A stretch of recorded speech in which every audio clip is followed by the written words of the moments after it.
Okay, so welcome those of you that were brave enough to stick around for the last session.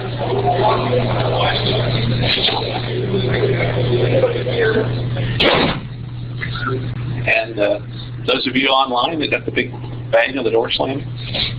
All right, so what we're going to talk about here is VMware Cloud Technologies. Spend a little time on virtualization, a lot more time on cloud and on a specific kind of cloud technology, and talk about programs that let you teach this in your ICT classes. And for those of you that were in the previous session, it's going to be a little bit repetitive. I apologize. Okay, so my name is Rick Watson. I've been with VMware about 9 years, and now that my boss left the room, I can admit that I do as little work as is humanly possible in my time there, which teamwork can attest to, because if anybody asks me for anything, I just tell them, go look it up. You know, let me Google that for you. I think it's a virtual machine. Oh, crap. Are we doing this online and recording this? Yeah. Uh-oh. Okay, well, scratch all that. You can put it into Temptation. Yeah, my boss might look at it. Hopefully not. Okay, so prior to coming to work for VMware, I taught ICT classes across all sorts of areas, starting out mainly with Novell and then Microsoft, and then this thing called the Internet came along, and so we had that, and teaching Cisco classes for WAN, and then somebody says, oh crap, now we put everything on the Internet, everybody's hacking it, so I started teaching ethical hacking, and so forth and so on. Okay. So the first thing that we want to talk about is VMware virtualization, because that's the foundation for the cloud. And like I said, for those of you that were here before, this should be a little bit familiar. What VMware virtualization does is it lets you aggregate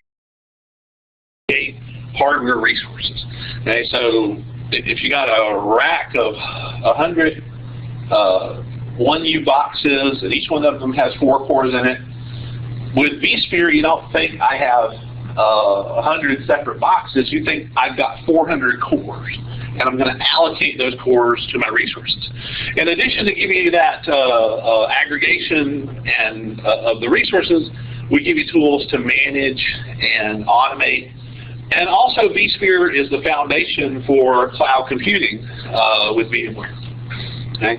Now, those of you that said you were familiar with this, remember probably back in the bad old days when, in the 80s and 90s, when you deployed a application, you put an operating system on a physical box, but that application was imprisoned there for 2, 3, 10, 20 years.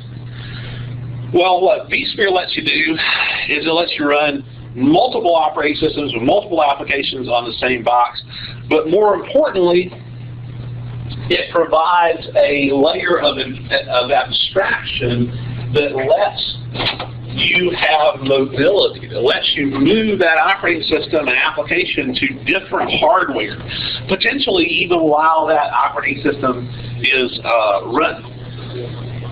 Okay.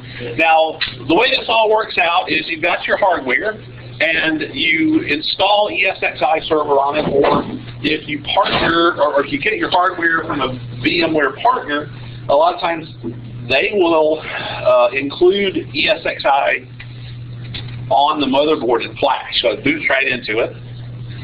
Using ESXi, you create a set of virtual hardware, and you install an operating system and whatever applications. As far as this operating system is concerned, this virtual hardware looks and smells and it tastes just like physical hardware. So the OS doesn't know it's virtualized. Okay? ESXi gives the operating system, through this virtual hardware mechanism, access to the physical hardware, the processing, the RAM, the networking. Okay? So we call that a virtual machine, that virtual hardware, the operating system application, also a guest.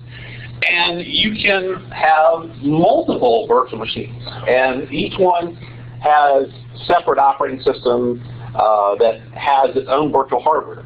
Now, what ESXi does, through the virtual hardware, the OS gets access to the physical hardware, but not necessarily all of it. You define what this OS has access to. For example, this OS on the right maybe your hardware has 64 gig of RAM. This OS, you give it access to 2 gigs of RAM. This operating system, you only give it access to 1 gig of RAM. Okay? Same thing, your hardware has 16 cores in it.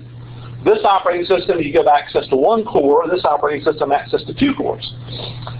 Assuming your hardware is 64-bit hardware, you could have a 64-bit operating system running side by side with a 32-bit operating system, because ESXi can present either kind of hardware to the operating system.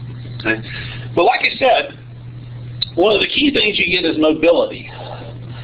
Since this operating system isn't seeing the actual hardware, it's seeing this virtual hardware, I can move it to any other ESXi server, because that ESXi server will present the same virtual hardware. Potentially, I can even move it while it's running with zero downtime. Okay? So the name for that, moving it while it's running zero downtime, vMotion. Okay? That mobility opens the door for all sorts of features.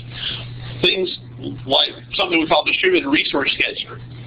In that case, vSphere will move your virtual machines, operating systems, and applications around based on their resource needs and based on the workload. So if you have a physical system, which in VMware lingo we call a host, that gets overloaded, DRS can move virtual machines around to help balance that load. Also, availability, things like hardware availability, fault tolerance. If you have a hardware failure or the application in a VM hangs up, you can have vSphere take action to resolve that, and particularly in the case of fault tolerance with zero downtime. They say, well, I could do that with clustering. Well, clustering is an OS-based. This is outside the OS. So you can even do it on operating systems that don't have any clustering capability, and you don't have to pay any more for it. When you typically with clustering, you've got to buy some extra software to do it. This is part of vSphere. Okay, but the key thing, what we're supposed to be talking about today, is vCloud. And this kind of mobility is the foundation for vCloud. Now, first off, we've got to define, the different flavors and kinds of cloud deployments. One of them here, software as a service. And as you're going to see, typically cloud is referred to as blank as a service. So in this case, software as a service, sometimes it's referred to as an on-demand application.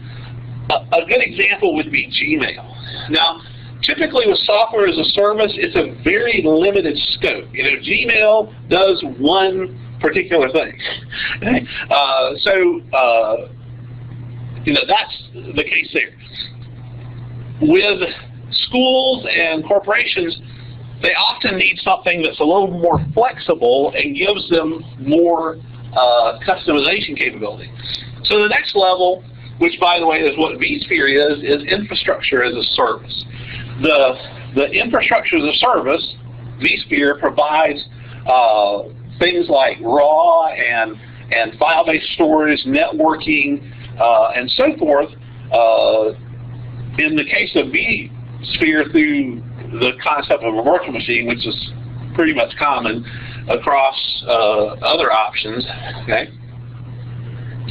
Now, sometimes what you're looking for isn't quite infrastructure as a service. What you're looking for is a platform you can build a specific application on, and that commonly referred to as platform as a service, which the key thing here is usually you are a developer. So whether it's your organization that's hiring the developers, or you're the developer, somewhere there's a developer involved here that's writing an application, but what the service is, it's the platform that application runs on top of.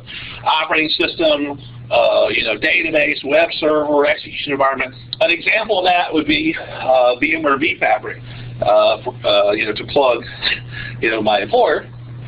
And then lastly, this one, you could arguably say this fits into one of the other categories, desktops as a service. But this is a really interesting area when you start talking about cloud, because it's an area that touches a lot of your users, you know, in an organization. It could be students in a school or the users in a corporation, and it gives them a flexibility that comes from the cloud. So we're going to look at this. Those of you that were in the last presentation, we're going to look at this in a lot more detail, so you're going to get to see this. An example of that is the Horizon Suite, or VMware Horizon Suite. All right, so VMware Cloud Technologies. At VMware, you can build a cloud within your organization. That's what we call a private cloud, and it's built on top of vSphere. Okay. Now, you can have locations within your organization. You know, you can have like a San Francisco office and a Sacramento office and an Oakland office, and have private cloud that connects them. But one of the things that commonly people are looking for with a cloud is a way to use resources only when they need them. You know, when their system can't provide enough. A good example would be, let's say you're trying to live off the grid and you've got solar panels and maybe a windmill or something at your home that's providing your electricity. Well, that would be like a private cloud. And that works really good for you until you have a day where you know, it's cloudy and the wind isn't blowing. Well, in that case, you probably have an electric company who would be glad to sell you some electricity. Well, in the cloud lingo, that would be what we call a public cloud. So in this case, you notice that they're based on vSphere, and what's happening is, just like if it was electricity, they would be supplying you the resource of electricity. They're supplying you the resource of the hardware to run virtual machines on. So your application can migrate out to the provider's cloud, run there while needed, and then migrate back. You know, the example I used in the last session, let's say your school is voted one of the top 10 party schools in the country. You have this massive influx of enrollment. Well, those processes could overload your resources that your school has, so it could migrate out to you in the public cloud, migrate back. This can be things like, you know, Verizon. We also are working with Amazon now. Also, VMware provides a public cloud service as well. Okay. Now, the terminology for this is a hybrid cloud because it's a combination of both private and public cloud. The big advantage of this is that mobility. With a lot of the cloud systems that you might use that are available today, they're only a public cloud. So you have to write your application or rewrite it to run in that public cloud. It lives in that public cloud, and you have to pay that provider, whether you're using resources or not, just to have your application out there. With a hybrid cloud, you can only pay for resources, you know, when you use them, when you need them. Okay? All right. Now, to truly have cloud computing, we've got to go beyond virtual machines and creating just a virtual computer, you know, PC, processing, memory, so forth. We've got to actually virtualize everything in the data center, like, for example, switching, networking, storage, and so forth. So that's what at VMware we refer to as the software-defined data center, and that's the next step, the next piece you have to truly have cloud computing. Okay? Now, we talked about the vSphere suite. Well, you know, that's one little box of this vCloud suite. So the vCloud suite would give you all these pieces you need to build a cloud infrastructure built on top of vSphere, but then all the pieces you need to manage it, whether it's based on vSphere or other providers, like other hypervisors like KVM, or other cloud providers like Amazon, and whoever's hardware. Okay? So that's where the VMware's vCloud suite of tools comes in. And this gives you some examples of the things and the different pieces and what they do. like networking and security. Obviously, if you've got a mixture of public and private resources, you want to keep your stuff separate from other people's stuff. But also things like, monitoring and automating. I mean, you don't want people, let's say you have a student and they're in a programming class and they need a database server. Well, you don't want them to have to get somebody, to deploy that. You want them to have, self-service, just being able to auto-deploy it. And those are the kind of things you can do with cloud management.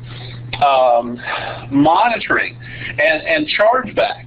Now you might say, well, we're a public school, we're not charging people, but you want to know where your costs are coming from, and see if there's ways to, to reduce those costs. And costs also in a lot of ways ties to issues. You can mitigate those. Okay.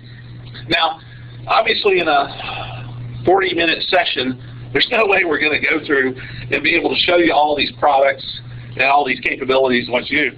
What I am going to do is point you at resources that let you learn about these and be ready to bring them into your classes. Okay? So one area, well, I guess it's been not quite 6 months ago, VMware debuted some new certifications, what we call VMware Certified Associate. And those are smaller chunks. In the past, what we've had are entry-level certifications and something called VMware Certified Professional, which was a pretty hefty certification. I mean, to give you an analogy, if you're familiar with Citrix certifications, it would be a lot like a CCNP, the level that you had to get to achieve it. So this is a smaller chunk, a smaller bite, more like if you're familiar with the old Microsoft MCSA certification, maybe Cisco CCNA, although this might even be smaller than that. All right, so where did I put that? Sure. Yeah. So here's an example of the e-learning, and I'll just let it speak for itself.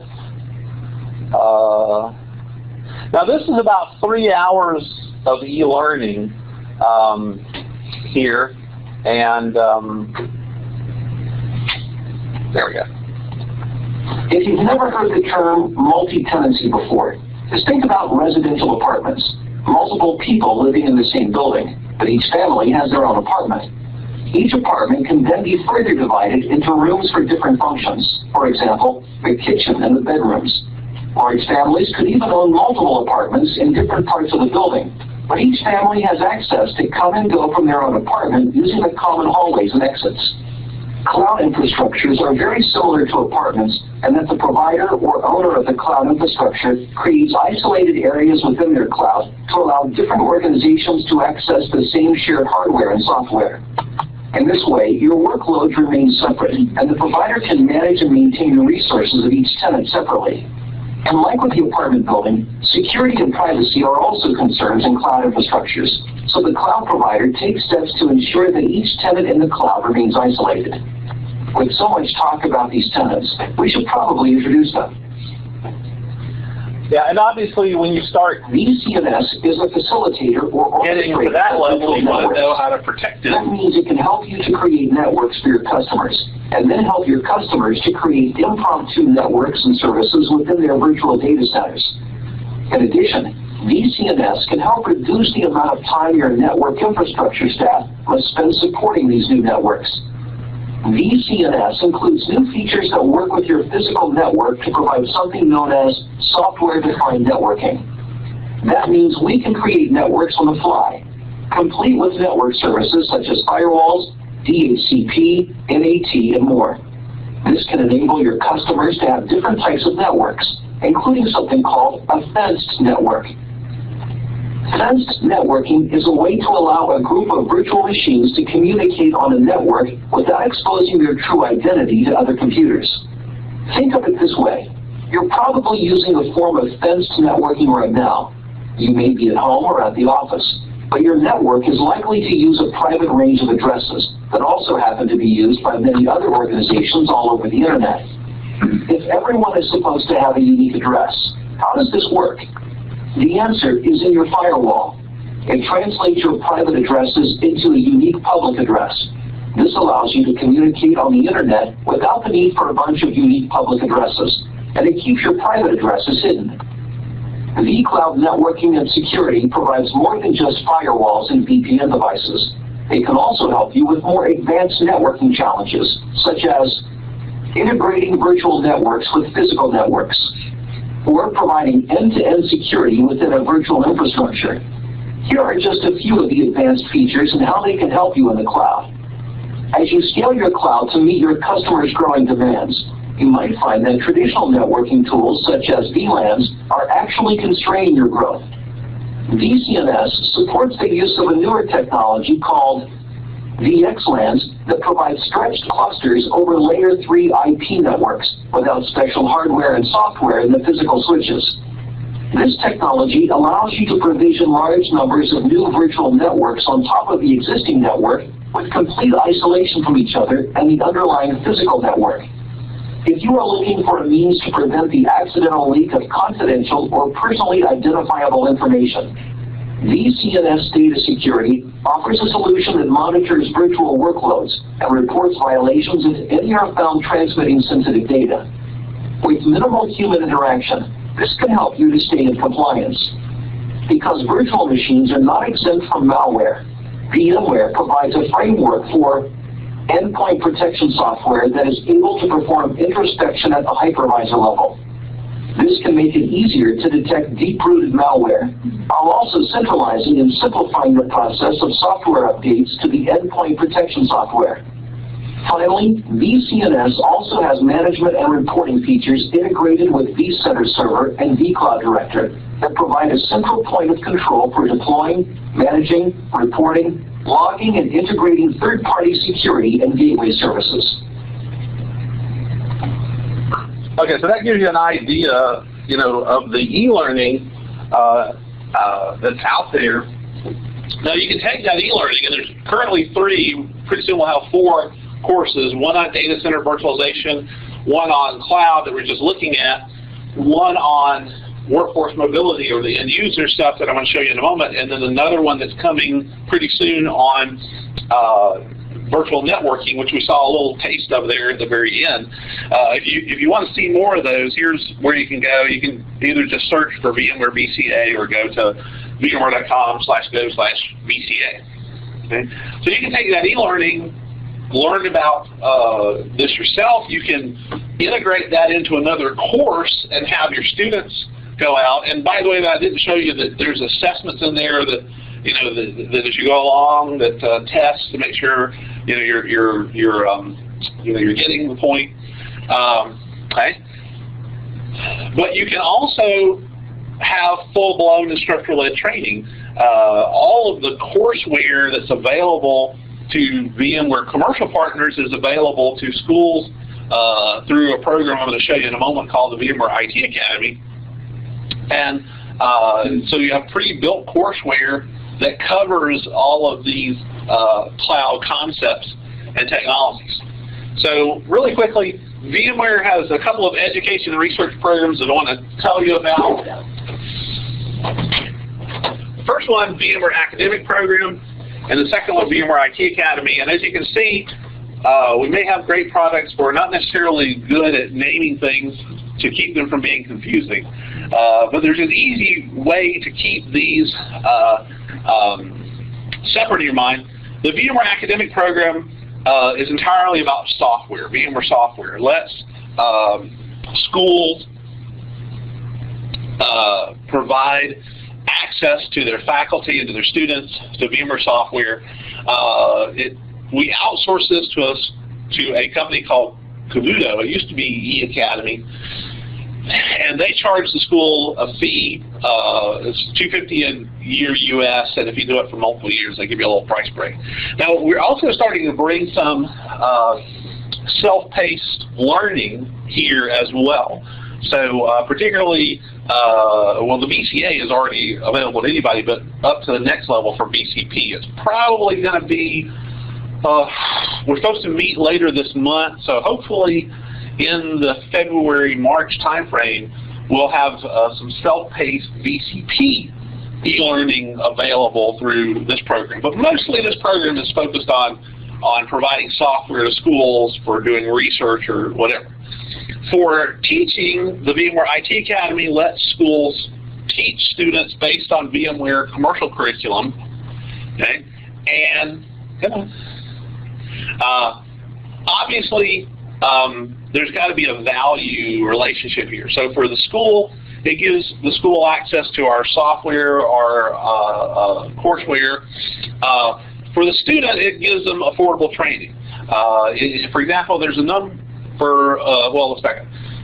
If someone went to a VMware commercial course, let's say for our VCP certification, which is now called VCP DCB, $3,000, $4,000, $5,000 for that course. Schools in California, community colleges are doing that course for under $200. Yeah. So obviously very affordable, and it lets the student get certification. The only way you can get some VMware certifications is to attend an official class. And the only two places you can attend an official class are either through a VMware commercial partner or through a VMware IT Academy school. Okay? And obviously, there's got to be something here for VMware and its proliferation, of competency in our technologies. Now, one of the goals we had in setting up the VMware IT Academy, the key one there, the first one, minimize costs to the school. And we think we've done that about as well as possible because VMware charges the schools nothing. Nada. Zero. Goose egg. Yeah. Now, there's a trade-off there. We're not charging the schools $5,000, $10,000 a year to be in the program, so the schools have to do a lot for themselves and for each other. And we connect schools with other schools that we call support centers and regional academies to get some hand-holding. But a lot of schools, like Georgia Southern and other schools, have very competent people that could do this by themselves. Here's a list of all the courses, and we also partner with NDG to make lab resources available for things like vSphere and our View, but also for our cloud. As a matter of fact, for the VCA, this month they're going to release labs for the EMC CIS course, and that course matches up with several of the VCA certifications. So with that one course, was it Cloud Infrastructure Services, I think it's the CIS. And Kim Yohannan for EMC is doing a session on that tomorrow. So if you're interested in that course, you can see that tomorrow. All right. These are the different levels. I mentioned, what I was showing you, the e-learning goes along here with cloud, which is our associate level. We've got a data center virtualization. Each one of these is about 3 hours of e-learning, and NDG is providing lab resources, which are another 3 or so hours. So 6, 7 hours for each one of these. So there's, data center virtualization, cloud, desktop. Then going up to our professional level, what our key certification used to be just called VCP, now it's VCP Data Center Virtualization. But also we have a VCP on cloud. Now, we used to call it end-user computing, now we call it workforce mobility, but same idea. Oh, did we run over? No, wait, you make the clock go straight. The clock is really... Oh, it's 5:06. Okay. No, I've been talking like 100 miles an hour because I think I'm running over and it's the clock. Okay. I can breathe now. I actually have like 20 minutes instead of... I was thinking, man, time is flying. Now, and as you can see, we have reached the point of no return. Yeah, the levels get more and more advanced. There's another level above what we call above the VCP level, VCAP, VMware Certified Advanced Professional, and that breaks down. For cloud, we have cloud admin, cloud design, cloud governance, and the same thing for data center, admin, design, and so forth. So these get very sophisticated, very advanced, and schools can offer these as well. I mean, this is, open to the program. Okay. To be in the academy, the key thing here is you just got to be a real school. 2-year, 4-year, we don't care. We even have some high schools that are in the program. We don't care whether you do the training distance or local or a combination. We don't. The big thing is, is doing it over a school calendar. Over a quarter, a semester, that kind of thing. And we don't put minimums. We don't say you have to do a minimum number of classes, you have to buy a minimum number of books. It's up to you what your market, wherever your market may be. We've got schools like one school in North Carolina that's training worldwide, using e-learning or not e-learning, distance learning. They have students in Canada, Mexico, Australia, Brazil, Europe, and all over the place. All right, back to the cost. I mentioned no cost to join. Now, courseware, you do have to fork over some money. For printed books, it's about $50. For ebooks, it's under $20 right now, and it's running at $16. And particularly with ebooks, you can even allow the students to purchase them directly from our courseware provider. Important point, it's not a publisher. These are not published books, so you can't get desk copies, that kind of thing. It's just a printing partner, and they do just-in-time printing. So if you're ordering books, order the right ones because they don't take them back. Okay?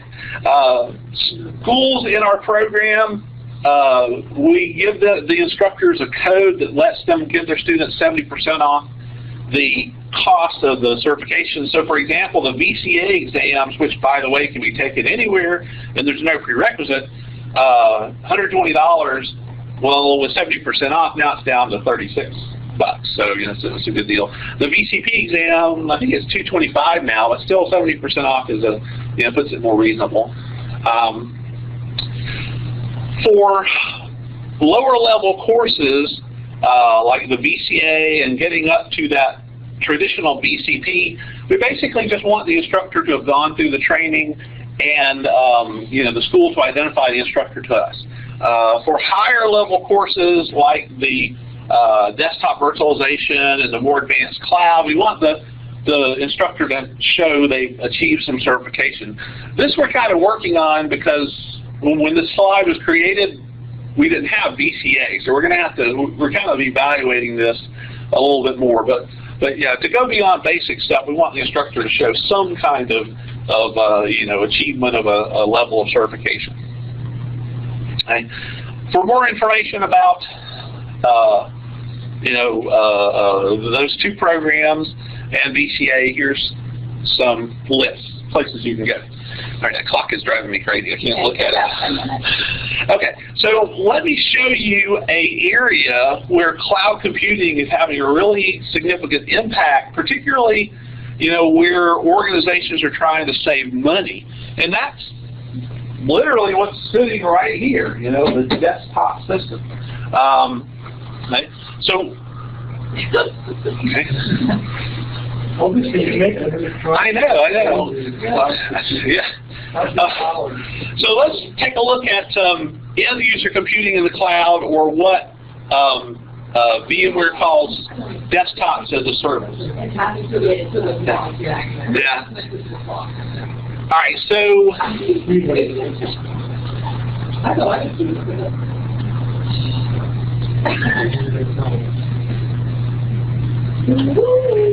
Okay, so people are working a lot differently now than they were just a few years ago. For example, in 2011, tablet and smartphone shipments exceeded personal computers. The number of personal computers that are being built and sold is declining. Tablets, smartphones are taking their place. Okay? So people talk about the post-PC era. It's not something that's coming. We're already deep into it. What VMware sees for the future is a user experience that's the same no matter what device they're using, whether it's a smartphone, a tablet, maybe a traditional desktop, a thin client, a zero client, all of those things. Okay? Here's another way to look at it. If you go back to the mid-90s and you look at software being used in different enterprise organizations, nearly 100% was Windows-based. Gartner predicts that by 2020, that's going to be under 10%. So where are we now? Well, we're past the tipping point. In 2011, we hit the point where it was 50-50. So we're actually now going beyond that point. Right? But let me back up a second.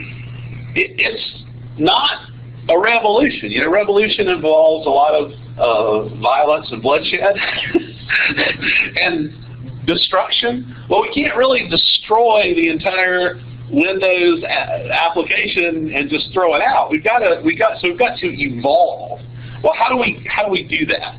Well, VMware Horizon Suite lets you do that by making your desktop operating system, your Windows XP or 7 or 8 or whatever, a service, and supplying that application through an application catalog to any kind of device, whether it's a tablet, Android tablet, iPad, smartphone, iPhone, Android phone, PC, laptop, but also things like 0 clients, 10 clients, and it's doing it all in HTML5 in the browser. So whatever application in the native browser on this device, you don't have to worry about having the right client installed or whatever.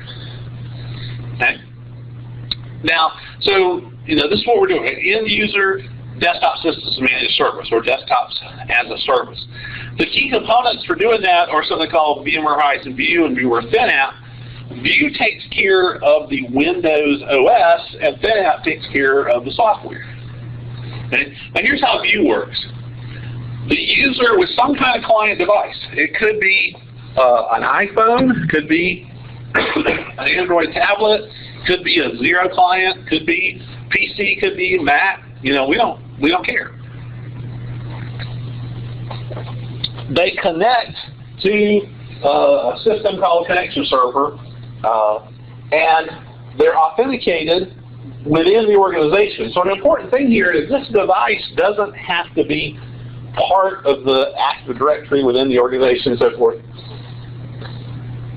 Based on who they are, we connect them to a specific endpoint system. In this case, an XP Windows system, but it could be Windows 7, Windows 8, that kind of thing. And you can have this be a permanent assignment. You can have Bubba over there, or the user, always connect to this particular copy of Windows. Or you can have it be more floating. It really depends upon how the user, what kind of user it is. If the user's running very specific applications and they need to be able to customize their desktop, then you can make this a permanent assignment. But if it's something like a call center where they're just running a specific application, well, this could be more floating. The important thing to notice here is Bubba and Bubba's device are over there, and the Windows and the applications are running here. Okay? All right. So Bubba interacts with that. So I was talking to somebody out in the break area earlier who, in the rush to get here because of the bad weather, had left their laptop on their desk, and they didn't have access to their presentation and so forth. Not a problem, in this world. Okay. All right. Now, obviously, there's somebody that has to manage this, and that's where the training that you could provide comes in. Teaching your students how to configure and how to manage all this. Talk about client devices. I've mentioned a lot of these. Something that's interesting here is what's called a 0 client. I noticed that some of you, like these gentlemen in the front, have a little bit of gray hair, and they probably remember the days when we had things called dumb terminals. Yeah, well, a 0 client is basically the new dumb terminal. It is a hardware-only device that's running no operating system, and it just provides a monitor and a mouse and a keyboard that lets the user interact with that remote operating system. Okay? The good thing about that is, if Bubba's 0 client, if there's a problem with it, Bubba can just take it to a closet down the hall, put his broken one in there, pick up a new one, put it on his desk, and in 5 minutes, back up and running with, what do you want? I think you have to start from the first. Oh man, I got to start over? Yeah. 5 minutes. 5 minutes. Okay. Let's see. One of the key things that lets this happen is a protocol that VMware and a company called Teradisi co-developed, PC over IP. VMware does the software implementation of this. So if you're running this on something like a traditional PC or so forth, we would do that. But you could, if you buy a Zero client, that's doing it in hardware, and you're probably getting it from Teradisi. A couple of important points. This is a modern protocol designed for security and high performance. So it doesn't have all those legacy things it's tied to that shackle it like other vendors, so this is a big advantage here. And sorry for those of you remotely that didn't get that. All right, one of the key things that PC over IP does too is it encodes the pixels based on the kind of content. So for video, it would use one kind of encoding, where for text, a different kind of encoding, where for graphics, another kind of encoding. Okay? Okay, so the next part of this, we got the operating system. A key point is end-user virtualization. This is accomplished by a piece of software called ThinApp. Now here's how ThinApp works. I've got a copy of Windows there. I want to run an application on it. Okay? ThinApp bypasses the need to install the application. Okay? So here's what you do. You do go through a process where you install the application and you capture it. And you create something. For example, there's multiple ways to do this, but let's say I create an exe. This application is a widget application. I put it on share. Okay? Now, I want to run that application on 500 Windows computers. I don't have to install it. I just point those Windows computers to that application, and it launches on that system. I only got 5 minutes, so I'll answer questions after the session's over as long as you guys want to stay. The key thing here is it didn't have to install. Now, you can set an entire continuum that defines how much this application can access the Windows it's running on top of. But when the user exits that application, it's gone. It was never there. Okay? All right.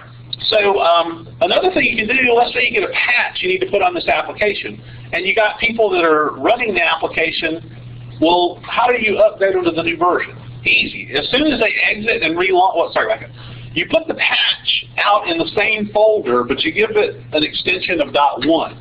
And when the user exits and relaunches the application, it pulls down the new version. So when they hit the original, this file goes out, looks for files with numeric extensions, and pulls it down. So you don't have to make everybody stop where they're doing and have a new thing deployed. They can just exit and relaunch it, and they're switched to the new version. Oh, guess what? You find a bug in that version, you just delete it, everybody exit and relaunch, and they're back to the old version. Okay? Now, because you have isolated the application from the operating system, it lets you do some really interesting things. For example, you can run multiple versions of the same application on the same copy of Windows at the same time. So as you can see, this copy of Windows has IE7, IE8, IE9, and IE10 all running simultaneously side by side. So applications that will conflict with each other, now they're isolated, no conflict. All right? Here's how it works. The application is captured. It can be an executable, but it also can be an MSI, which you can deploy with anything that lets you deploy MSI files. And so what it does is there's a thin shim of software that gets between the application and the Windows, and based on the settings you define, determine the level of access that it has to the underlying Windows. For example, you can completely isolate this application from the underlying Windows and have it read and write all file and registry changes into something we call a sandbox. You can let it read from the registry of the Windows it's running on top of, but not let it write to it. It writes to the sandbox. And then same thing with OS files. You can let it read OS files, not write them, but let it write data files to the underlying copy of Windows.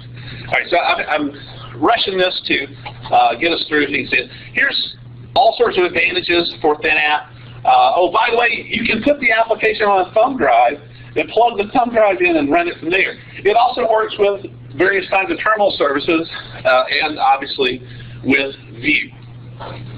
Okay, so I mentioned lab, and I showed you the lab, or sorry, I mentioned e-learning, but I also talked about lab. So let me show you the lab environment here that disappeared on me. Okay, well, it's disappeared on me, so let me go ahead and just show you how to get to the lab environment.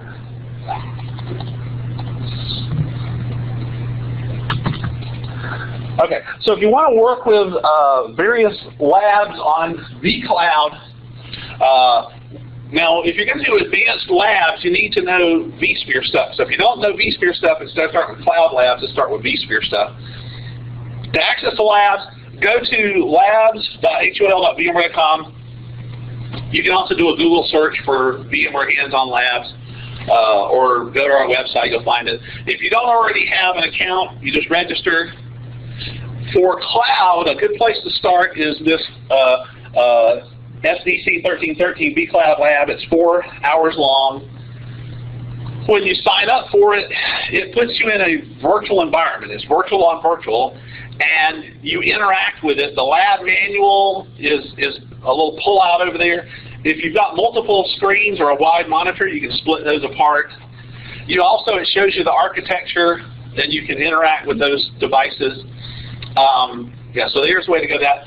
Now, if you're wanting to teach vSphere and these kind of things, I strongly recommend you consider our lab partner network development group. And if you go to their website, netdevgroup.com, click on Content, VMware IT Academy, you can get an evaluation account to work through labs.